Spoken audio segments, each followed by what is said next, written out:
Welcome to special analysis. నేను రమా మండవ.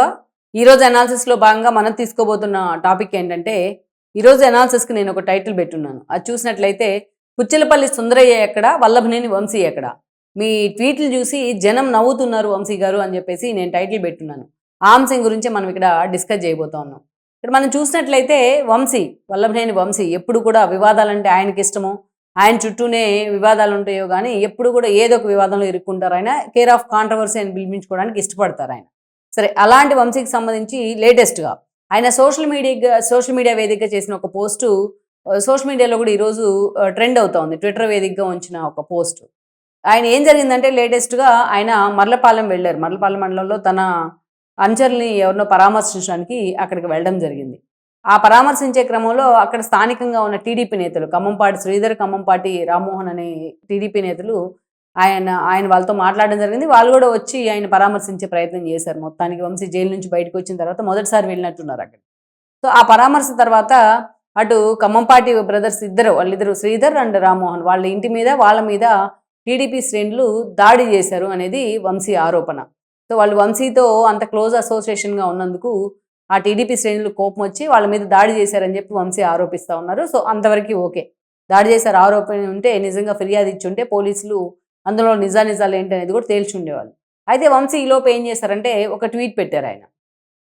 నేను ఇలా వెళ్ళాను కర్లపాలెంకి, అక్కడ టీడీపీ నేతలు కొందరు మాజీ టీడీపీ నేత నాకు అసోసియేట్గా ఉండే వాళ్ళు వచ్చి మద్దతు ఇచ్చారు, అందుకే వాళ్ళ మీద దాడి జరిగింది. అక్కడ చాలా పాశావికంగా అత్యంత హేయంగా వాళ్ళ మీద దాడి చేసే ప్రయత్నం చేశారు టీడీపీ క్యాడరు, భయభ్రాంతులను గురి చేస్తూ ఉన్నారు అని చెప్పేసి ట్వీట్ చేస్తూ, పుచ్చిలపల్లి సుందరయ్య లాంటి వాళ్ళు ప్రాతినిధ్యం వహించిన కాన్స్టిట్యున్సీ గన్నవరం, అలాంటి ఒక మహనీయుడు నడిచిన నేల మీద, అలాంటి ఒక మహనీయుడు ఎమ్మెల్యేగా పనిచేసిన గన్నవరం లాంటి ఒక గడ్డ మీద ఇలాంటి అవాంఛనీయ సంఘటనలకు, ఇలాంటి రౌడీయిజాలకు, ఇలాంటి అరాచకాలకు తావు లేదు అని చెప్పి ఒక పోస్ట్ పెట్టారు. నిజంగా నవ్వుకుంటున్నారు ఈ పోస్ట్ చూసిన తర్వాత. అది కూడా పోల్చుకోక పుచ్చిలపల్లి సుందరయ్యతో పోలుస్తారు ఆయన. అది పుచ్చిలపల్లి సుందరయ్య పేరుని తెర మీదకి తీసుకురావడం, వంశీ నోటి వెంట ఆ మాట రావడం చాలామందికి డైజెస్ట్ కావట్లేదు. మరి అదే పుచ్చిలపల్లి సుందరయ్య నడయాడిన గన్నవరం మీద, అదే సుందరయ్య రిప్రజెంట్ చేసిన గన్నవరం గడ్డ మీద ఈ వంశీ ఎన్ని అరాచకాలు చేసి ఉంటారు? ఆయనకి టికెట్ ఇచ్చింది టీడీపీ, బీఫామ్ ఇచ్చింది చంద్రబాబు నాయుడు, జూనియర్ ఎన్టీఆర్ లాంటి వాళ్ళు ఆయన వెనుక ఉండొచ్చు కానీ బట్ టికెట్ ఇచ్చింది మాత్రం చంద్రబాబు నాయుడే. ఆయన టీడీపీ పెట్టిన భిక్ష వల్లే ఈరోజు కనీసం వల్లభనేని వంశీ అని చెప్పుకోవడానికైనా అలా ఉన్నారు ఆయన. అలాంటి పార్టీని, సరే నువ్వు గెలిచిన తర్వాత ఆ పార్టీ నుంచి బయటకు వచ్చేసావు, జగన్మోహన్ రెడ్డి పంచం చేరు, దాంట్లో ఎవరికి అభ్యంతరాలు లేవు, భిన్నాభిప్రాయాలు ఉండొచ్చు. కానీ కొడాలి నాని కంటే 2 ఆకులు ఎక్కువే చదివినట్టు బిహేవ్ చేసేవాడు ఆయన. లోకేష్ పుట్టుకునే అవమానించావు, అదేవిధంగా భువనేశ్వర్ క్యారెక్టర్ని అసాసినేషన్ చేసావు, చంద్రబాబు నాయుడు కన్నీళ్ళకి కారణమయ్యాడు. అప్పుడు గుర్తురాలేదా ఈయనకి పుచ్చిలపల్లి సుందరయ్య? అప్పుడు గుర్తురాలేదా ఇది గన్నవరం ఒక టీడీపీకి ఒక హార్డ్ కోర్ కాన్స్టిట్యున్సీ, ఇలాంటి కాన్స్టిట్యున్సీలో టీడీపీ ఓటర్లు ఓడేయడం వల్లే నేను గెలిచాను అనే కాన్షియస్నెస్ లేదా ఆ రోజు వంశీకి? ఎంత దారుణంగా పాశావికంగా మాట్లాడిన సందర్భాలు ఉన్నాయి ఇదే వంశీ. మరి పుచ్చిలపల్లి సుందరయ్య ఎప్పుడైనా ఇట్లా బూతులు మాట్లాడు, మహిళలను పట్టుకొని, లేకపోతే పుట్టుకలను అవమానించు, లీడర్లను పట్టుకొని అని మాట్లాడారా అని చెప్పారా నీకు? లేకుంటే ఇదే పుచ్చిలపల్లి సుందరయ్య ఆ పార్టీ ఆఫీస్ తగలబెట్టమని చెప్పారా? తగలబెట్టారని కేసు పెడితే ఆ సత్యవర్ధన్ లాంటి వాళ్ళని కిడ్నాప్ చేయమని చెప్పారా? మరి ఆయన పేరు ఉచ్చరించడానికి నీకు అర్హత ఉంది అని నువ్వు అనుకున్నప్పుడు ఇలాంటివన్నీ చేయడానికి కూడా అర్హత ఉందనుకున్నావు. సో ఇక్కడ వంశీ అసలు 5 ఏళ్ల పాటు జగన్మోహన్ రెడ్డి అండ చూసుకుని ఆయన టీడీపీలో ఉన్నప్పుడు కూడా ఆయన ఎప్పుడు వివాదాలే, ఎప్పుడు దేవినేని ఉమా మీద ఎప్పుడు కూడా విమర్శలు చేయడం కానీ, బెజవాడ నడిబొడ్డున జగన్మోహన్ రెడ్డిని టీడీపీలో ఉండి కూడా జగన్మోహన్ రెడ్డిని ఆలింగనం చేసుకోవడం కానీ, పిఎస్ఆర్ ఆంజనేయులతో, కమిషనర్గా ఉన్న ఆంజనేయులతో న్యూసెన్స్ కానీ, ఇలా ఎప్పుడు కూడా ఏదో కాంట్రవర్సీనే. అయినా సరే 2014 ఎన్నికల్లో ఏదైతే ఆ రోజు దొట్టా రామచంద్రరావు చేతుల్లో చావు దప్పి కన్నులొట్టపోయిన విధంగా గెలిచారు వంశీ. సేమ్ అంతే మళ్ళీ 2019లో కూడా ఎర్లగడ్డ వెంకటరావు చేతుల్లో అంతే గెలిచారు. ఆల్మోస్ట్ చుక్కలు చూశారు ఆ టైంలో ఓడిపోతా అని. అయినా టికెట్ ఇచ్చిన టీడీపీని కాదనుకొని కొడాలి నానిని నమ్ముకొని జగన్ దగ్గరికి వచ్చారు.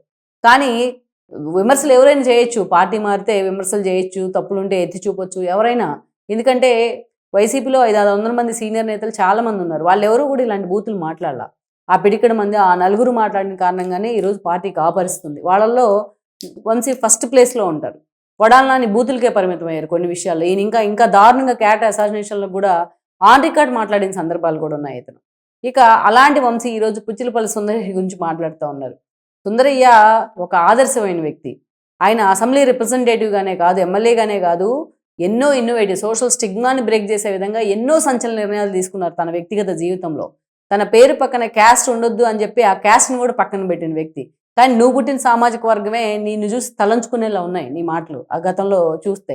సో నువ్వు పుచ్చిలపల్లి సుందరయ్య పేరు ఉచ్చరించడానికి కానీ ఆయన గురించి మాట్లాడడానికి కానీ నీకు అర్హత లేదు. పైగా పాశావేకము, దాడులు, పార్టీ ఆఫీస్ నీకు టికెట్ ఇచ్చి నీకు బీఫామ్ ఇచ్చిన పార్టీ ఆఫీస్ అంటేనే కన్న తల్లి లాంటిది. అలాంటి పార్టీ ఆఫీస్నే తగలబెట్టించాను దగ్గరుండి. అలాంటి వంశీకి ఈ రోజున అరాచకాల గురించి, దాడుల గురించి ఇలా మాట్లాడడానికి అసలు ఎలా నోరొస్తుంది? అవన్నీ మర్చిపోయారు జనం, షార్ట్ మెమరీ అనుకుంటారా ఇలాంటి వంశీ లాంటి వాళ్ళు? నవ్వుతున్నారు. ఈ రోజున జైలుకి వెళ్ళి గన్నవరం పార్టీ ఆఫీస్ తగలబెట్టిన కేసులో జైలుకి వెళ్ళారు వంశీ. వెళ్తే వాళ్ళ ఆవిడ పంకజశ్రీ బయటకు వచ్చి మా ఆయనకి దోమలు కొడతా ఉన్నాయి, మా ఆయనకి బెడ్ లేదు, మా ఆయనకి బ్యాక్ పెయిన్ ఉంది అని చెప్పి ఆహాకారాలు పెట్టింది. మరి ఆ రోజు చంద్రబాబు నాయుడు పరిస్థితి కూడా అదే కదా, 50 రోజులు జైల్లో ఉన్నప్పుడు. ఈరోజు బయటకు వస్తూ ఉంటే అతని ఆహార్యం వంశీని చూసి ఎవరు గుర్తుపట్టలేకపోతా ఉన్నారు. అలాంటి వంశీని కీర్తిస్తూ జగన్మోహన్ రెడ్డి వంశీ అన్నం చూసి చంద్రబాబు నాయుడు కుళ్ళుకుంటా ఉన్నారు అని చెప్పేసి కూడా మాట్లాడడం జరిగింది. నాగలోకి అనుకున్నంత తేడా అందం కాదు కదా రాజకీయాల్లో కావాల్సింది. సో అలాంటి వంశీ ఈ రోజున ఏదైతే న్యాయం, అన్యాయం, అరాచకం ఇలాంటి వాటి గురించి మాట్లాడుతున్నారు, దాడుల గురించి. టీడీపీ అధికారంలో ఉంది కాబట్టి వైసీపీ వాళ్ళ మీద దాడులు చేయమనో, లేకపోతే వాళ్ళని కొట్టమనో, వాళ్ళని జైలుకి పంపించమనో, అన్యాయం కేసులు పెట్టి ఎవరు కూడా చెప్పరు. కానీ అందులో నిజాలు ఏంటి అనేది కూడా మాట్లాడాలి వంశీ ఇది మాట్లాడుతూ ఉన్నప్పుడు. అందుకే ఆల్రెడీ ఆయనకి ఎంత బెటర్ ఎక్స్పీరియన్స్ ఉంది, ఇన్ని నెలలు జైల్లో ఉండొచ్చారు.